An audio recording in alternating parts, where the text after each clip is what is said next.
सबसे बड़ा गुनाह क्या है? सबसे बड़ा गुनाह शिर्क है। शिर्क कभी माफ होगा या नहीं? शिर्क कभी नहीं माफ होगा। मोहम्मद सल्लल्लाहु अलैहि वसल्लम कहाँ पैदा हुए? मक्का में। मक्का कहाँ है? मक्का सऊदी अरब में। आपके नबी कौन है? मेरे नबी मोहम्मद सल्लल्लाहु अलैहि वसल्लम है। मोहम्मद सल्लल्लाहु अलैहि वसल्लम के अब्बू का नाम क्या था? अब्दुल्ला। बहुत अच्छा। कुरान मजीद क्या है? अल्लाह की किताब है। कुरान किस नबी पर नाजिल हुआ? मोहम्मद सल्लल्लाहु अलैहि वसल्लम पर। डरो मत। आप कौन हैं? अल्हम्दुलिल्लाह मैं मुसलमान हूँ। आपका दीन क्या है? मेरा दीन इस्लाम है।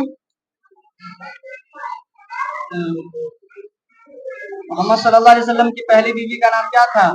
हजरत खदीजा रज़ियल्लाहु अन्हा। आयशा रजी अल्लाह अन्हा कौन थी? मोहम्मद सल्लल्लाहु अलैहि वसल्लम की बीवी थी।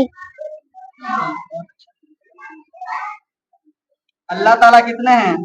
अल्लाह ताला सिर्फ एक है। अल्लाह ताला कब से और कब तक रहेगा? अल्लाह ताला हमेशा से और हमेशा रहेगा। बहुत अच्छा।